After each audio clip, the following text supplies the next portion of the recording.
पूरी कांग्रेस पार्टी, पूरा Congress IT cell जो है ना, शंकराचार्य जी ये कह रहे हैं। शंकराचार्य जी तो इससे पहले बड़ा कुछ बोला उन्होंने, गौ हत्या के लिए यहाँ पे अभी रामलीला मैदान में इतना बड़ा सुना किसी ने? कांग्रेस ने तो सुना भी नहीं होगा, चैनल पे आ रहा होगा ना तो एकदम से बदल दिया होगा। क्योंकि शंकराचार्य, कौन शंकराचार्य? आज पॉलिटिकल उसके साथ पॉलिटिक्स जुड़ी है ना, तो आज शंकराचार्य जी अच्छे लग रहे हैं। आज भी शंकराचार्य जी कोई सहानुभूति थोड़ी है, आज ऐसे पॉलिटिकल मोहरे की तरह उसको यूज कर रहे हैं। कभी इतने सालों में अगर एक बात भी अगर हिंदुओं के समर्थन में अगर उन्होंने सुन ली होती ना, तो देश का हिंदू आज इतना नाराज नहीं होता इनसे। मगर क्या किया? सिर्फ राजनीति और एक समाज।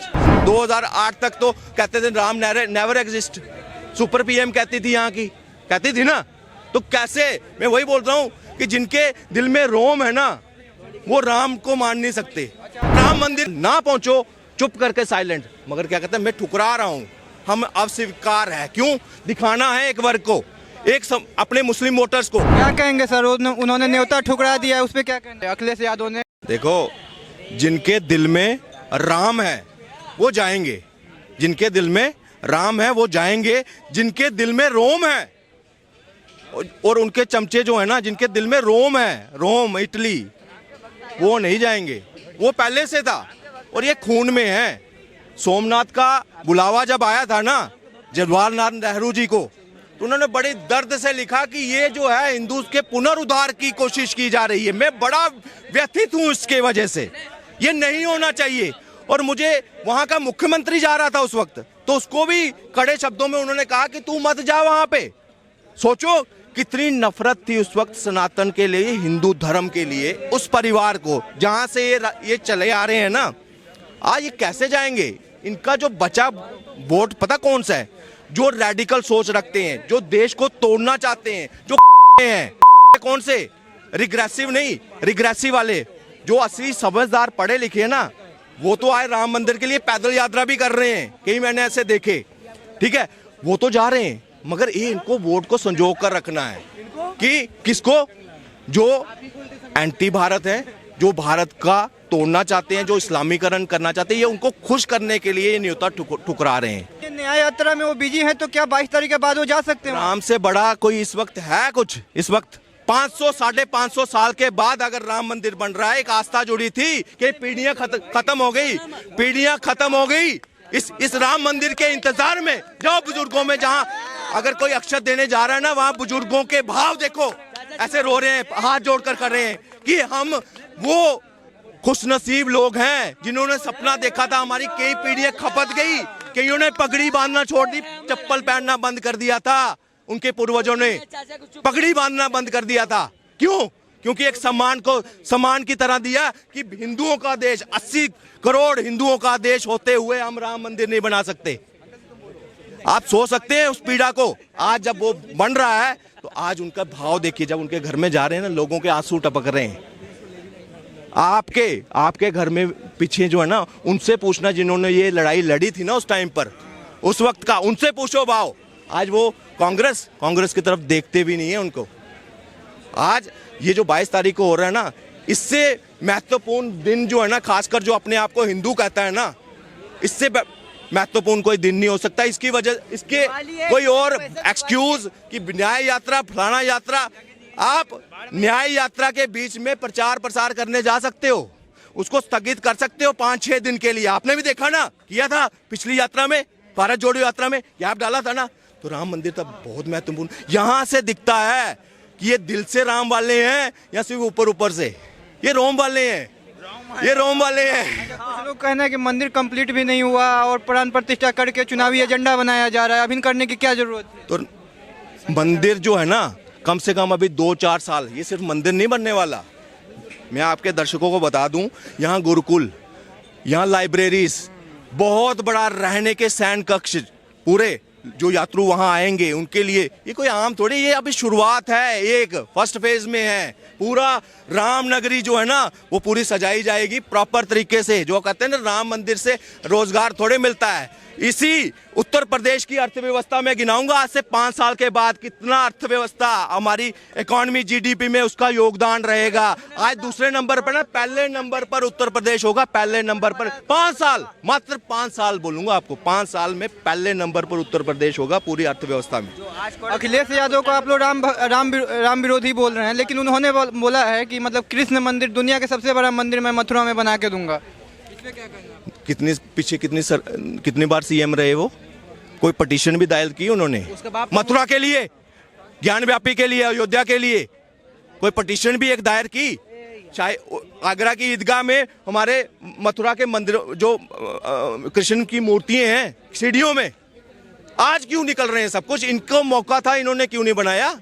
मैं पूछता हूं आपसे, क्यों गोलियां चलाई थी इसके बाप ने? खून है, ये कहां सगा होगा?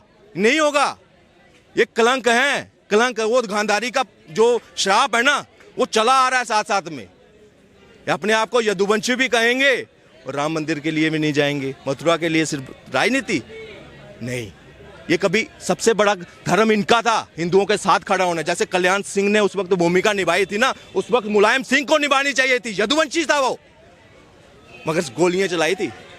ये तो मथुरा का मतलब उन्होंने उठाया है मुद्दा। अब उस पे आएंगे ना। अब उसको कहते हैं ना कि राम मंदिर बीजेपी ने उठाया था, बीजेपी खड़ी हुई साथ में, ये आक्रोश था, जन आक्रोश, उसमें जो सहयोग है ना वो बीजेपी ने एक दिया था, रथ यात्रा करके उसके बीच में पार्टिसिपेट किया था। साधु संत, उस वक्त आम समाज, जनमानस सारे, कभी अपने बुजुर्गों से पूछो उस टाइम का, जो निकले थे ना घर में, बोले कि पता नहीं मैं आऊंगा या नहीं आऊंगा, हमारी मौत भी हो सकती है। वो कार सेवक ऐसे नहीं गए, वहां पे एक गंगानगर का लड़के को गोली लगी ना, रामधुन गा रहे थे, रामधुन, और गोलियों का आदेश हो गया। लेटते लेटते उसने पता क्या पेट में गोली लगी है, राम। वीडियो है, देखना कभी। सोचो क्या ऐसे इतनी 21, 22 ऐसे। शरद कोठारी, राम कोठारी, कितनी उम्र थी पता है? एक 21 साल का, एक 23 साल का, 27 साल का जो बड़ा भाई था उसका। दोनों को गोलियां, एक को सर में गोली मारी थी और एक को पेट में गोली बजी थी। हाँ, तो ये देखो, कहते कौन सी पार्टी था? सपा है, शिवसेना का। कौन? वो जिसको गोली लगी, दोनों स्वयं सेवक थे, स्वयं सेवक थे। आप कहते हैं बाल ठाकरे ने कहा, बाल ठाकरे जब जिंदा रहोगे हमारे 2 सेवकों को गोली मारी गई, शिवसेना का। उसकी वीडियो वायरल है, स्वयं सेवक था, स्वयं सेवक था। इनको ज्यादा पता है ना, ये इनको ये सर्टिफिकेट बांट कर आए थे वहां पे। मैं कह रहा हूँ बाल साहब था, बाला साहब ठाकरे, उन शिवसेना का था, हिंदू था उस वक्त, सिर्फ और सिर्फ हिंदू, सिर्फ और सिर्फ नहीं। एक हिंदू वो भी था जो गोलियां चला रहा था वहां पे, वो भी हिंदू था। और एक हिंदू वो भी था जिसने सरकार छोड़ दी, मैं गोली नहीं चलाने दूंगा। एक हिंदू वो भी था, कल्याण सिंह। आज उसको याद किया जाता है और इसको मुल्ला या मतलब जो लोग राम मंदिर नहीं जाएंगे वो मतलब राम भक्त नहीं हो सकते।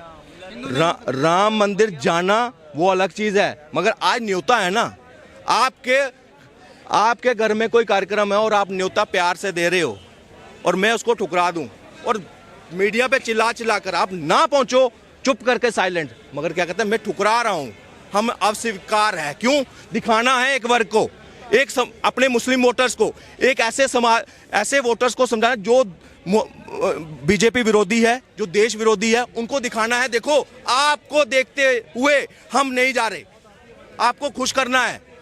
ये मानसिकता है कांग्रेस पार्टी की। यहाँ पे कोई आस्था तो पहले ही नहीं थी।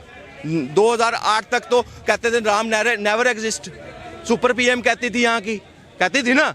तो कैसे, मैं वही बोल रहा हूँ कि जिनके दिल में रोम है ना, वो राम को मान नहीं सकते। अच्छा, अखिलेश यादव और कांग्रेस पार्टी पे तो आपने प्रश्न उठा दिया, लेकिन 4 शंकराचार्य भी नहीं जा रहे हैं, उस पर आपने कुछ नहीं बोला। 4 शंकराचार्य, और उसका प्रॉपर रीज़न है। मैं एक चीज़ बोल दूंगा, मैं धर्म के मामले में उसमें इंटरफेयर, वो गलत है, वो गलत है।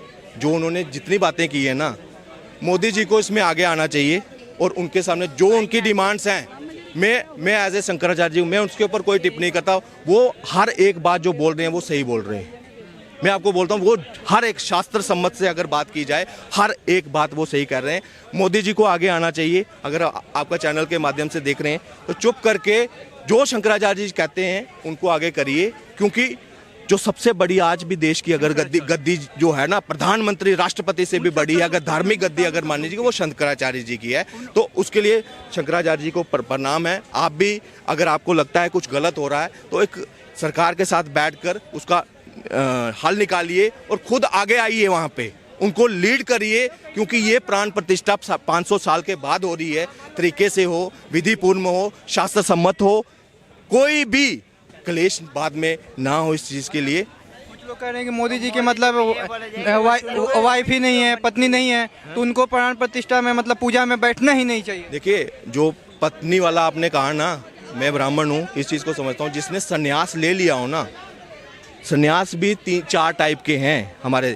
गृहस्थ सन्यास अगर किसी में जा रहा है, उसके बाद भी हमारा एक संस्कार है 55 के साथ बाद आप उसमें नहीं सन्यासी क्यों नहीं कर सकते? क्या बात करते हो? चंद्रगुप्त था ना, मौर्य चाणक्य, वो चाहता तो चंद्रगुप्त को मौर्य हटा कर खुद शासन कर सकता था। कैसे? चाणक्य जो अगर एक मिनट, जब उसका कर्म है, जिसने गेरुआ कपड़ा पहन लिया, संन्यास ले लिया, वो शासन नहीं कर सकता। मोदी जी प्राण प्रतिष्ठा में जा रहे हैं, उनकी मतलब पत्नी नहीं है, तो क्या सही है ये?